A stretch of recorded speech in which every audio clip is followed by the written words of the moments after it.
मित्रों नमस्कार। आज की रिकॉर्डिंग हमने इंग्लिश में करने का निश्चय किया है। इसका एक प्रमुख कारण है कि शायद हमारे ज़्यादा दोस्तों तक यह वीडियो पहुंच पाएगा। आज का टॉपिक हमने चुना है इन्वेस्टिंग इन टर्बुलेंट टाइम्स। अगर आप स्टॉक मार्केट को देखें तो अभी कुछ दिनों से कभी बाजार काफ़ी ऊपर जाता है, 2-3 दिनों तक ऊपर चलता है, फिर गिरना शुरू होता है। सो बाजार का जो सिचुएशन है बहुत ही टर्बुलेंट है।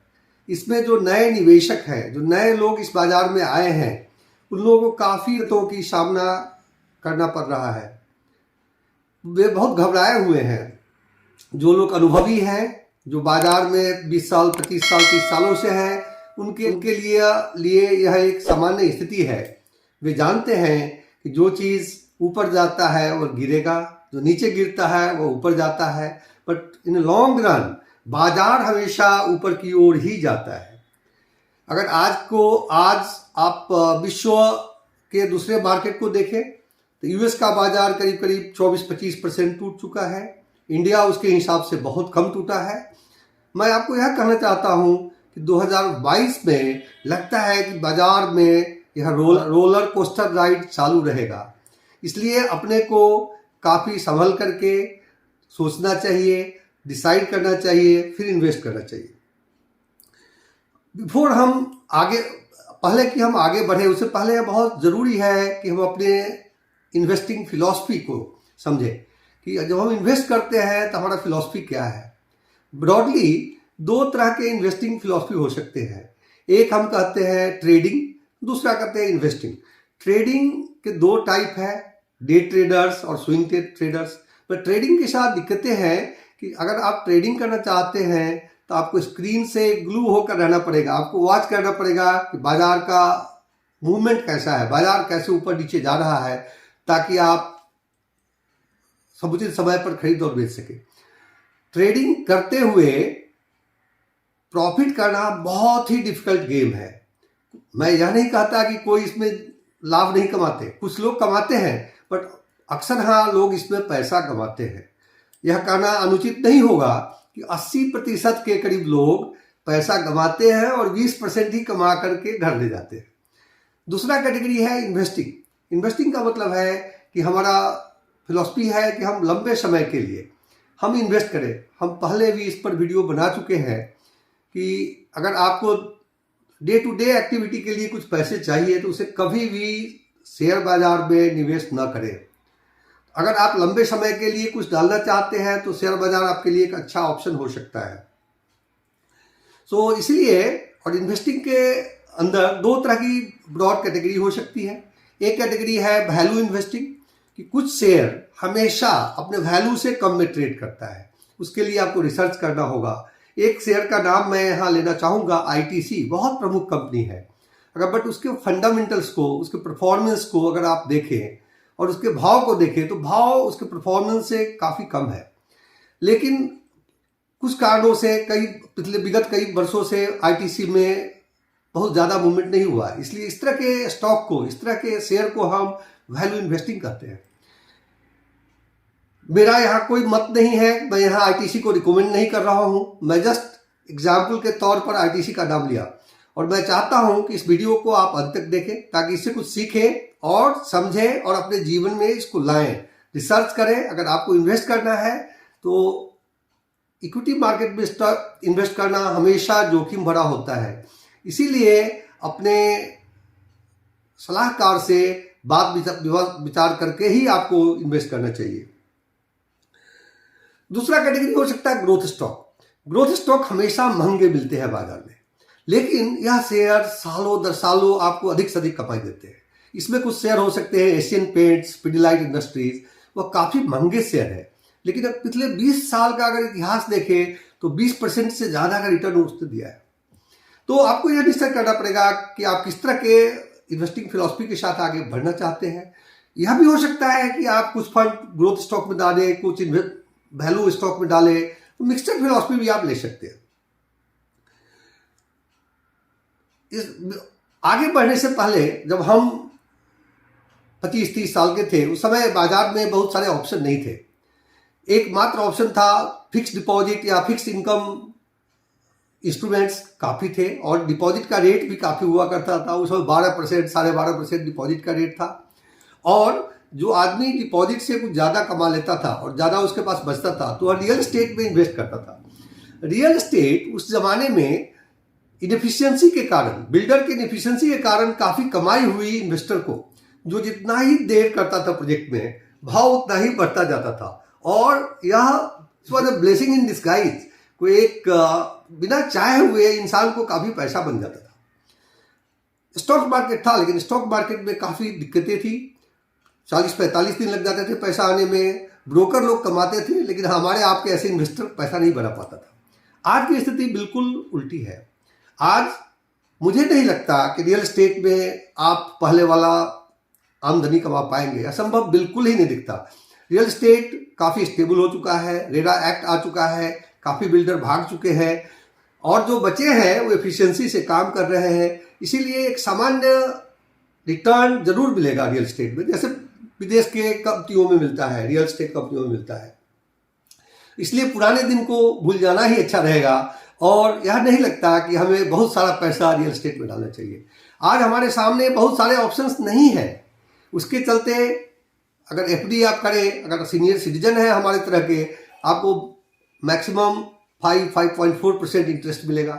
जबकि शेयर बाजार में अगर आप 10-20 साल के लिए पैसे डालें और आपका सिलेक्शन अच्छा हो तो आप आराम से 15% से ऊपर साल दर साल आमदनी कर सकते हैं।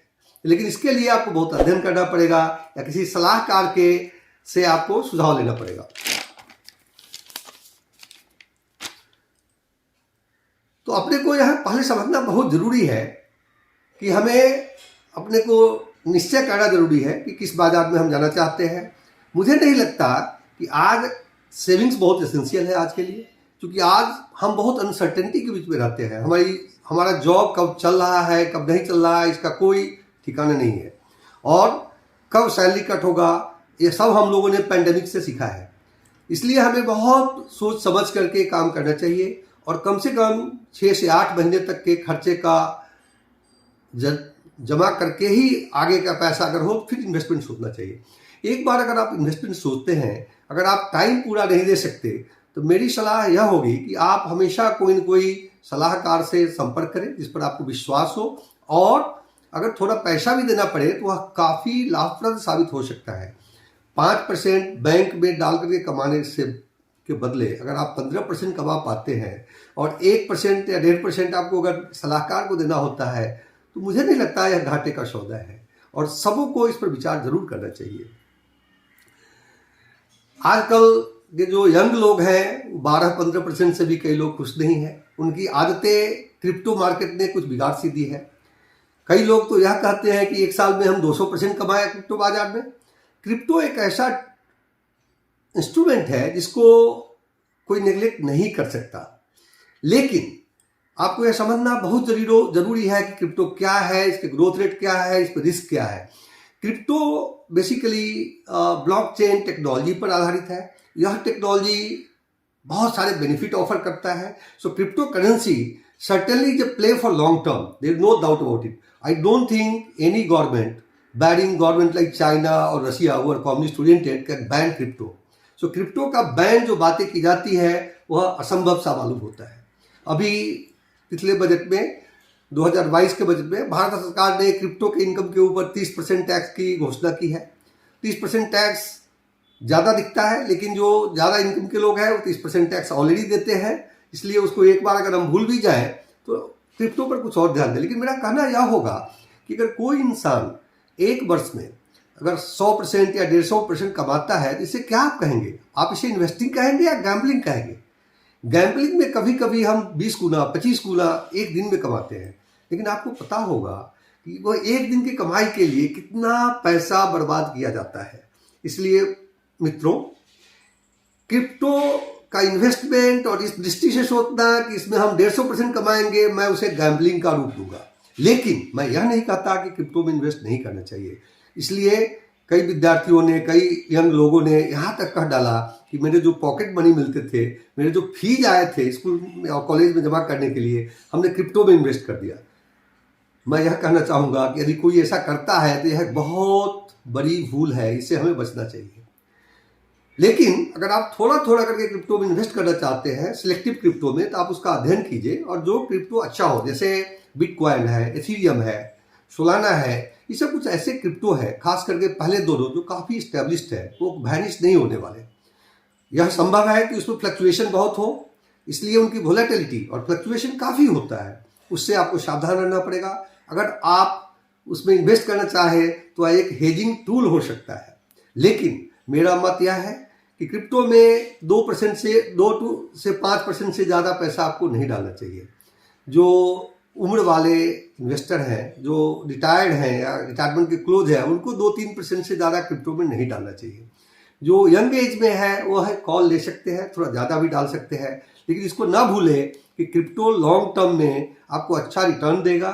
यह एक अपॉर्चुनिटी है जहाँ की 10x रिटर्न आ सकता है 10 साल में, 10 गुने का रिटर्न संभव है, लेकिन इसको गैम्बलिंग के रूप में न देखें। इसमें बहुत सोच समझकर, सोच बूझकर ही इन्वेस्ट करें। अभी तक हमने कुछ इन्वेस्टमेंट के विषय में बात की है। इस वीडियो का एकमात्र पर्पस है एजुकेशन। ये एजुकेशन के हिसाब से बनाया हुआ वीडियो है। इसको आप कतई इन्वेस्टमेंट एडवाइस ना समझे। इन्वेस्टमेंट इन स्टॉक मार्केट और any instrument like stock market instruments like crypto etcetera are very volatile, they are very risky. So before doing it, please do consult your investment advisor or read adequately so that you develop proper concept, you develop proper confidence, और उससे पहले आप इसमें निवेश ना करें। मैं अपने इस टॉक को आगे बढ़ाऊंगा और लास्ट इन्वेस्टमेंट अपॉर्चुनिटी जो मैं आप सबसे करना चाहूँगा। मुझे बहुत तकलीफ होती है जब मैं देखता हूँ कि बहुत नवयुवक जब कॉलेज में पढ़ते हैं तो उनके मन में एक विचार होता है कि कॉलेज में पढ़ाई करूंगा, इसके बाद मैं किताब को नहीं देखूंगा। अगर आप रिटर्न ऑन इन्वेस्टमेंट देखें तो आप पाएंगे कि अपने स्किल सेट में investment gives you the highest return. आज के दिन एक अच्छे कंपनी में जाए तो सीईओ और लोअर लेवल के सैलरी का जो डिफरेंशियल है that has multiplied many times, तो गैप बहुत बढ़ गया है। तो अगर जीवन में अगर अच्छा करेंगे तो आपकी बहुत बड़ी कमाई होगी, और जीवन में अगर अच्छा आप नहीं करेंगे तो आप मीडियोकर भी रह जाएंगे, और at the end of the retirement time you won't be able to accumulate money. So therefore friends, यह एक बड़ा ही रॉन्ग नोशन है कि हम लर्निंग को स्टॉप कर देंगे। आपको कभी नहीं, हर दिन कुछ ना कुछ लर्न करना चाहिए। आज आपके जीवन में लर्निंग की बहुत अपॉर्चुनिटी है। खास करके बच्चे, महिलाएं बहुत समय बर्बाद करती है फेसबुक के ऊपर। फेसबुक बुरा नहीं, यूट्यूब बुरा नहीं है, कि किस तरह का कंटेंट आप देखते हैं उसका ख्याल रखना बहुत जरूरी है।